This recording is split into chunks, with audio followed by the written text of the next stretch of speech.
Okay, we're continuing our series. So if you haven't seen the previous video, which is all this stuff, starts that, go watch it, because you'll have no idea what I'm talking about. No idea whatsoever. So this is part B to that. So we talked about the great and terrible day of the Lord. You will have watched it and listened to it, and you will have understood, so we don't need to go over it again. So today, in this video, we're going to look at what the word says about persecution in end times. So we looked about 4 different things. So now we're focusing on the terrible day of the Lord. And we're focusing on the terrible day of the Lord, how the counterfeit kingdom of Satan persecutes, particularly the church, or terrible things happen. So the kingdom of God on earth decreases, but the kingdom of Satan on earth increases. So that's both the terrible. So this is an important note to note. So I don't know. I imagine some people would be in this group. So a stream of the church preaches that persecution doesn't happen. And instead we just get what we want. Not won't. Want. Can't spell again. That's deception, because we won't ever be ready when the day comes. If you've kind of tuned into the whole... I mean, it's a different topic altogether, but like... whoever it is, someone you've listened to, someone who is a bigwig and you've heard, you're not even sure about, someone who is your pastor even, or your church leader, will preach that you can just have whatever you want. Okay? Whatever you want, whatever it is, doesn't matter. Just want it. Okay? Just good things happen, nothing bad happens. Deception, right? The Bible has a particular perspective on this, okay? We don't have time to go into it, but the Bible's particular perspective is the best thing that you can have in your life, the best thing you can want. So the best thing to want in is God himself. And it's the things of God, and it's Jesus. If you believe Jesus is the Messiah, okay? Whatever else you want doesn't matter, because that's not going to satisfy your soul. It's only God who can satisfy your soul. So all that wanting, all that stuff, even if it's partly true, I'm not saying it isn't, but it's not eternally true, it's not even importantly true, it doesn't really matter. So stop wanting those things, would be my point of view. Okay, let's see how we're going. Okay. So what are the great and terrible things to come? So terrible persecution. So we read it and we go, oh, whatever, we have a certain reaction to it. So the point is, why is it telling us? So we know, so we can expect it. So when it happens, we're not surprised. Yeah? But again, we talked about dominoes. What's another possible domino surprise? Yeah? That leads from having a bad understanding, first domino, to the last domino, deception. Yeah, surprise. Didn't expect that to happen. So we talked about several different surprises that are to come. So one of the big ones, again, repeating myself, is that things don't get so bad in this season, and obviously Jesus is coming back again, and he's going to rapture the church. Now, if you go all the way through the Bible and take out the eschatology prophecies, and you understand fact for fact what's going to happen before that happens, you're like, it's laughable. That's not going to happen anytime soon. Now, if you don't understand that, go away and look at them all. Look at it all at face value and go, okay, well, clearly this is going to happen. Clearly this is going to happen. If A and B and C have got to happen, and then something's got to happen before A, B, C and happen, then there's a lead up, so something's going to happen before that. Well, we're kind of a while from that. So Jesus isn't coming back anytime soon. Okay? As I said before, just because I said it doesn't mean it's going to happen. Understand why he's not. And if you don't believe that, then that's your right. Have that belief. But believe it. What I'm saying is not don't take a belief or another belief. Believe in it for the right reasons. So basically, we expect it. We're not surprised. Fear it not. So the basic idea is when it comes, we're not surprised. Stare that monster down.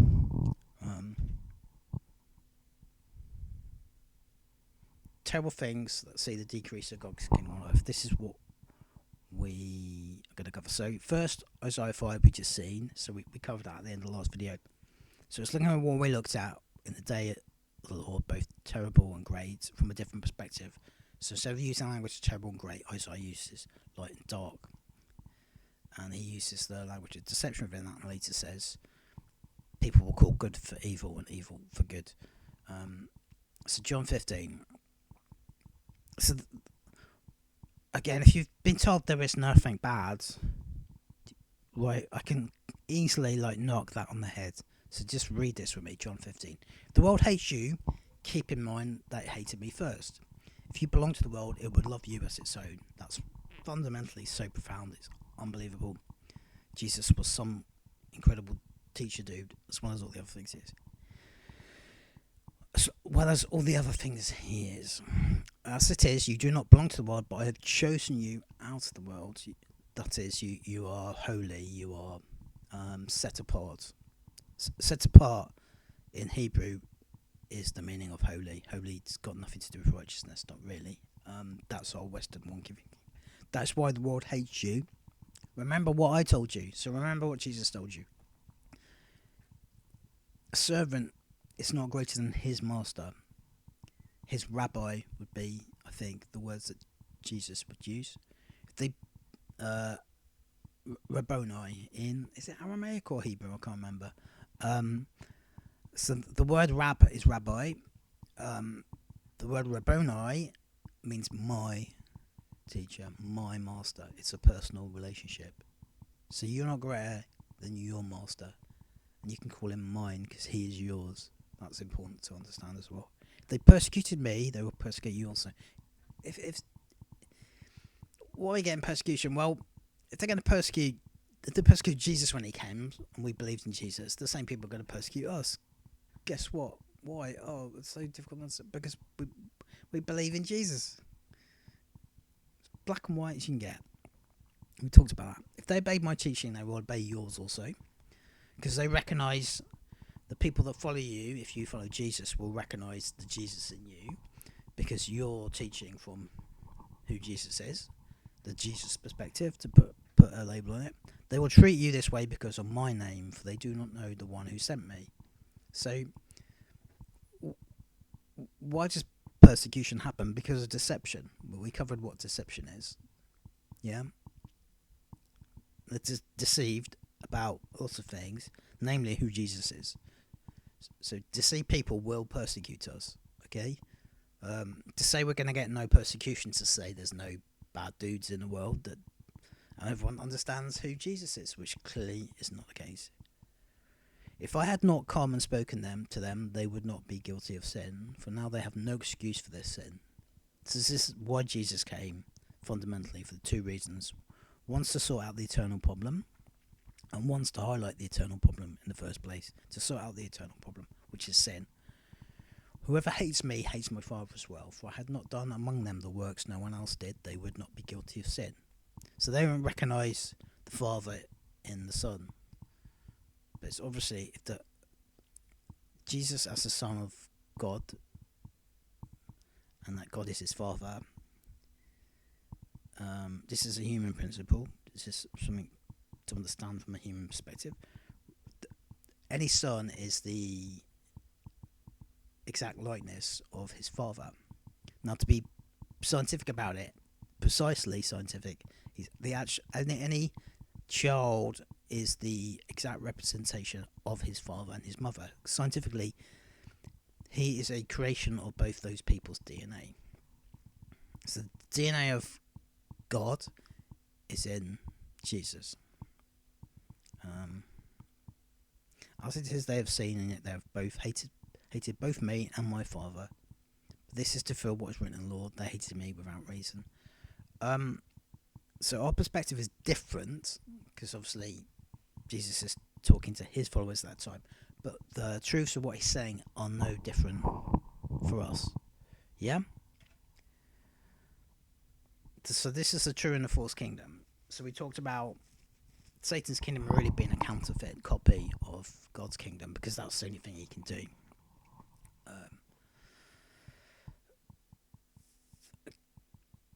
God is a Trinity. Satan has a Trinity. of sorts. In that Trinity, Jesus is God's son. Satan has a son. We call him the Antichrist. As I said, that's a wonky description of who he is, because he's not just Antichrist. He's a Jesus replacement would be the term I'd use, which isn't a good term and isn't a good label for label sakes, but it is a good understanding. So when you hear Antichrist, think Jesus replacement. He's trying to replace who Jesus is to dethrone Jesus.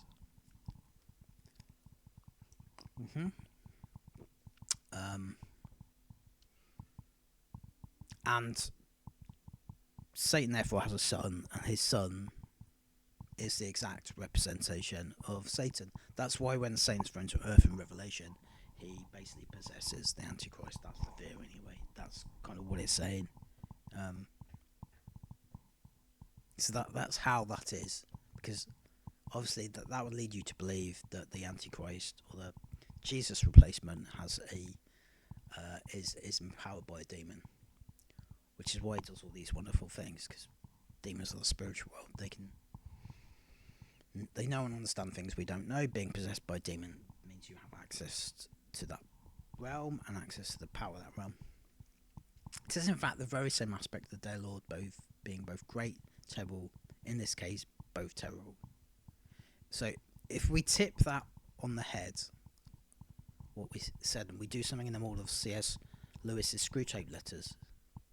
So who are we expecting this Antichrist to be like? What we expect him to say? Then if we flip the whole thing on its head, so we flip what Jesus has just said on its head, he'll say something like the following.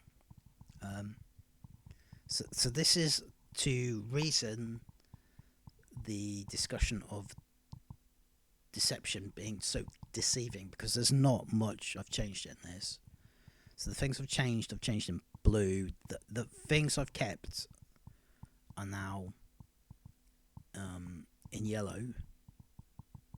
But if the Antichrist were to say them, or the Jesus replacement, the counterfeit Jesus, then they would be lies, yeah? So understand that. But he's not saying anything different. So this is what we're saying. When he comes, he's not going to say anything much different. He's not going to be any less wiser. He's not going to be stupid. He's not going to have no revelation. He's going to say things that are effectively true if they were about Jesus, but he's not Jesus. So he's going to speak like Jesus, but they're going to be lies because they're not about him, they're about Jesus, yeah? So Screwtape Letters, if you don't know, is a fabulous book. If you haven't read it, get an audio. If you love reading, don't get the audio, get a book and read it. It's letters from a senior demon to a less senior demon about how to deceive Christians, and it's got some very powerful insights. So this is what I'm saying.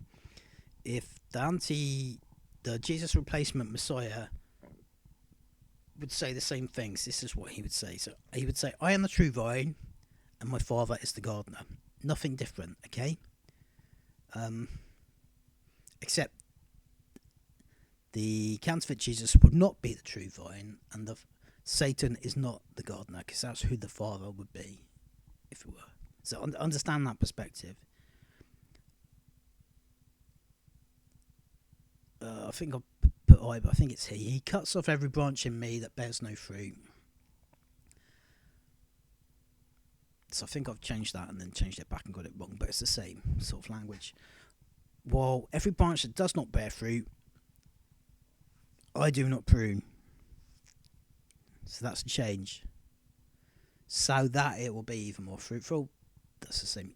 You are already unclean because of the word I've spoken to you, yeah? So the same. The power, the authority, because obviously we're talking about demons here in the demonic world, that the Antichrist has in him, that he manifests in the world by his word, will make the world unclean. Remain in me as I also remain in you. From Jesus, that is a very powerful statement.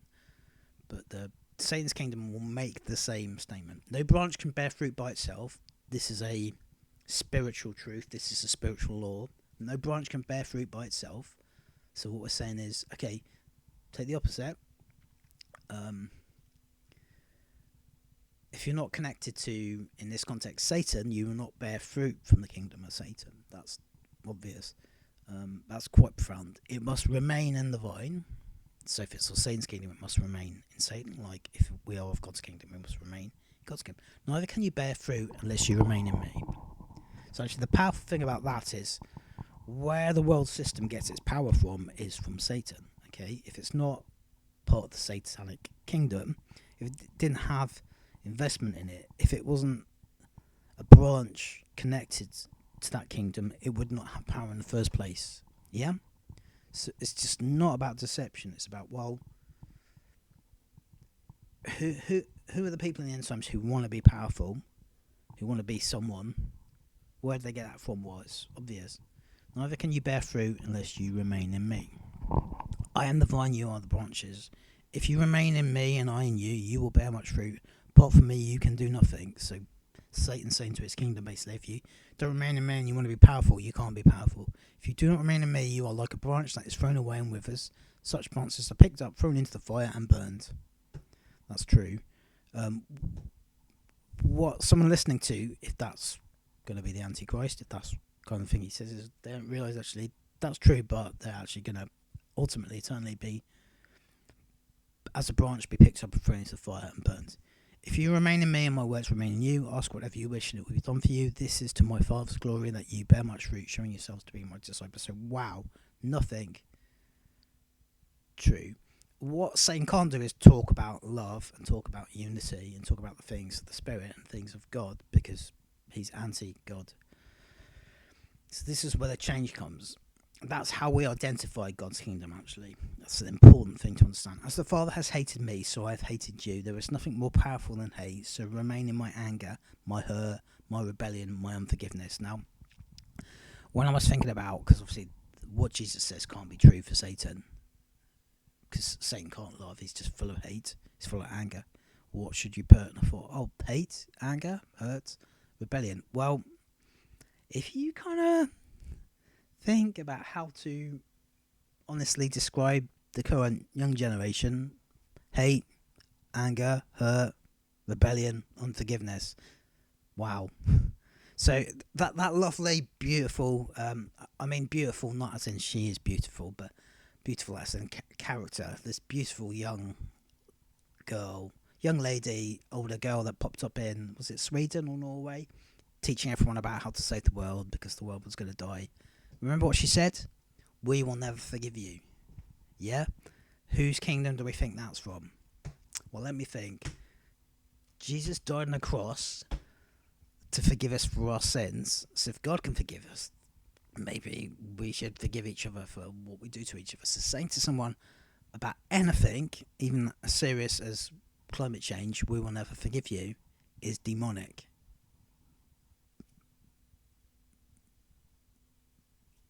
I've just let a bomb off. I hope it's exploded. Anyway, it either has or it hasn't. If you keep my commandments, you will remain in my power, just as I've kept my Father's commandments, it says, and remain in his love. I should have changed that second love to power, like it changed the first love. So it should be, if you keep my commandments, you will remain in my power, just as I've kept my Father's commands, remain in his power, or his hate, really. You can change this one of several ways. I've told you this, that my rage may be in you, and that your rage may be complete. That's the political goal of the left. They want you angry. Why? Because anger, rage, and anger, and hurt, rebellion, what? It's the dismantling of the system. That's Marxism for you. Don't have to teach Marxism, they just have to teach anger. Because it's a domino principle again, we talked about that previously. One leads the other. My command is this: hate each other as I have hated you. Yeah, that's a command at the left, yeah? Just hate. Something that's not good, hate it. Greater hate than no one has this. This is getting scary, actually. To save no one's life, to condemn one's friends. So it's all about me. You are my slaves if you do what I command. That's a bit scary as well. That has a certain perspective, which we will not talk about. I call you servants because it'll just do your head in and... yeah, another. One's enough for one day. Let's stick to Greta anyway. I call you servants because a servant does not know his master's business. Instead, for everything I learned from my Father, I have made known to you. You did not choose me, but I chose you and appointed you so that you might go and bear fruit, fruit that will last, and so that whatever you ask in my name, the Father will give you. This is my command: despise each other. So, again, note some of it's truth, some of it's lies, both is deception. Things that are lies, Satan attributes to himself, and the Antichrist too, when he comes, will proclaim the same things that only Jesus can proclaim. So again, I've highlighted in yellow and blue, so get that. So I think actually looking at that from that perspective is quite powerful in the context of what we're talking about. So this is 101 of how we should behave. So this really confuses people, so I'm going to sort this out for you. We don't understand the Beatitudes. So blessed are those who are persecuted for righteousness' sake, for theirs is the kingdom of heaven. It makes perfect sense. Perfect sense. When those who hate Jesus don't hate us, it's for a simple reason: we're not living in the values of the kingdom. Yeah? To be liked or even loved by the world when the world doesn't have kingdom values is to do evil. So we come at this from a fleshly perspective, not a heavenly perspective, because we don't understand eternal things. So understanding eternal things, we understand earthly things like persecution are just temporal. Yeah? If we receive evil temporarily and we get good eternally, that's good, right? If we receive good, and this is the same thing what we were saying earlier about people preaching and saying, and that kind of whole theology of just God wants to give you what you want. No, he doesn't want to give you what you want. He will give you what he wants, but he doesn't want to give you what you want. Why? Because when we get stuff we want in the fleshly things, they neuter our appetite for heavenly things. Yeah? So, like we just said, temporal bad things, it's not always the case, but in this case it's true. Temporal bad things equals a good thing eternally. A good thing temporarily equals a bad thing eternally. The understanding is very simple.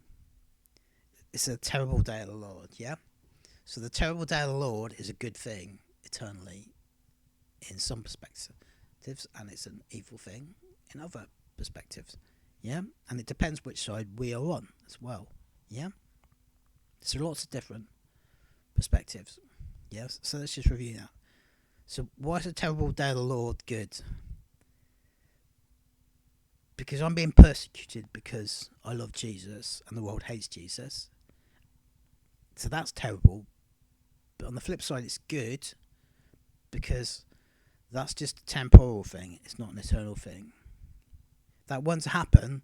Would I get the eternal thing? Well, yes, I might. But there is an eternal reward for being persecuted because you love Jesus. Yeah? And what is that eternal reward? Well, primarily you're willing to be persecuted because you love Jesus for who he is, because you know who he is. So you know who he is. That's the best thing ever. Why is a terrible day of the Lord good? Because the people that are actually terrible get judged. Yeah? They're evil. There's a big thing about God's judgment. Oh, why does God do this? Why does he do that? Well, if he didn't, there'd be all this evil on the world, and God can't win. Yeah, we want him to do stuff when he doesn't do it, and we want him to do stuff when he doesn't. Yeah? We complain about all the evil in the world. Well, if God turned up, or Jesus turned up and did something about it, which is what he's going to do, you're not going to like it. Yeah? So the fact that the wicked and the evil people get judged because they're evil is good. Persecution is evil, therefore to be persecuted is good.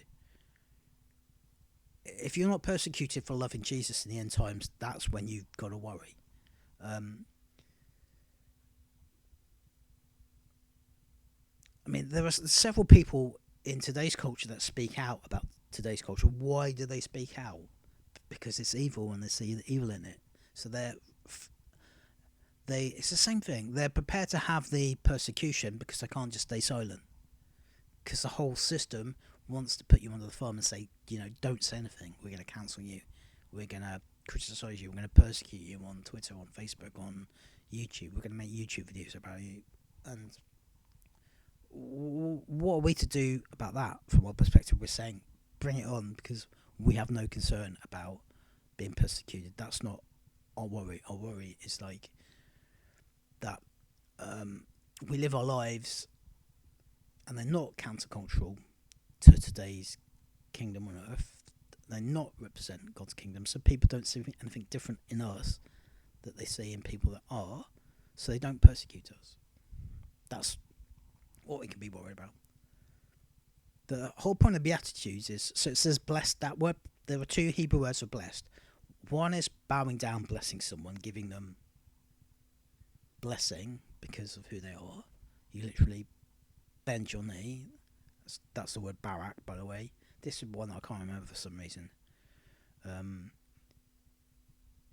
This blessed is happy. It's the Hebrew word happy. So we're blessed because we're happy. And being blessed means we are happy. So we're happy. Why? When we get persecuted, because that sounds a bit sadistic. We live in a cold see labels. I can't say anything. We live in a counter-cultural lifestyle, but we will be unhappy if we don't. Yeah. So it's not one thing or the other. It's both things. So the little thing, the little L, and the B thing with the big B. So the big B is knowing Jesus. So knowing Jesus makes us happy. Being persecuted isn't nice, makes us unhappy. But if we didn't know Jesus, we wouldn't be happy in the first place. We would be unhappy. So it doesn't matter. Matthew 10. Truly I say to you, there is no one who has left house, or brothers, or sisters, or mother, or father, or children, or lands for my sake, and for the gospel, who will not receive 100-fold now in this time. Houses and brothers and sisters, and mothers and children, and lands, with persecutions, and in the age to come, eternal life.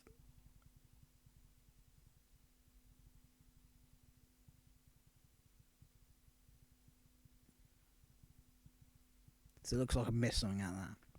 The point is, did I just edit that wrong? I don't know. So we get 100-fold what's given to us eternally.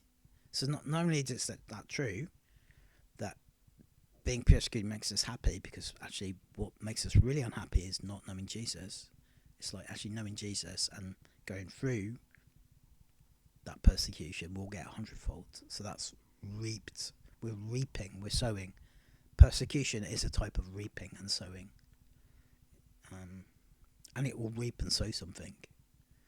That's the most powerful spiritual type of reaping is martyrdom, because the blood goes back to the ground and it soaks into the ground, which feeds the soil, which feeds the seed. The domino martyrdom is revival. Yeah, we talked about it before. Domino principle. So these things, in this time, houses, brothers, sisters, mothers, children, lands, and persecutions are all temporal. The age to come is eternal life. That's the age we're living in. That's what we're saying. So it's not one or the other. We're not living for Jesus, or we're not living for the other age, for the age to come. We're doing both at the same time. So this is what Revelation 2, John says to Smyrna: do not fear, for you are about to suffer. Behold, the devil is about to throw some of you into prison, that you may be tested, and for 10 days you will have tribulations. Yeah? The tribulation. Be faithful unto death. So the tribulation is with a small t, and there's tribulations with a big T. What is the big T? Well, it's more of the smaller t. It's just on another level. Be faithful unto death. I will give you the crown of life. So that's the reaping. He who has an ear, let him hear what the Spirit says to the churches, and he who conquers will not be hurt by the second death. There you go. That's our reward. Ironically, I'm not sure if this is something true or something's just ironic, but if you try to translate Smyrna into Hebrew, you get the three-letter root Shem, Mem, Rish. You don't understand, doesn't matter. It means exterminate or destroy. So in the flesh, they come and destroy us. They come and exterminate us, but actually, because we reap into the next life and we sow into the next life, that extermination God takes and he changes it for real life in the age to come. Galatians 4:29. Now you brothers, like Isaac, are children of promise, but just at the time he was born according to the flesh, persecuted him who was born according to the Spirit. So also it is now. So we're starting to see persecution actually is a really, really good thing. Just from a non-earthly perspective. Again, it's why we have to understand the three different levels of existence: corporeal, flesh, spirit. 1 Thessalonians 3:3-4, that no one be moved by these afflictions, for you yourselves know that we're destined for this. For when we were with you, we kept telling you before now we were to suffer affliction, just as it has come to pass, just as you know. So we expect it, yeah? Okay, and that's it. So in this follow-up video, we've just looked at some verses to do with persecution very quickly, and I hope that will inform what we said in the first verse. So we're kind of at the moment split. So the intention is to do to go through the parable of the 10 virgins, which you'll be surprised to learn isn't a parable, but it isn't. But it's what we call it. So we're going to do that next. Okay, that's the next video, whenever that may be, which I do not know.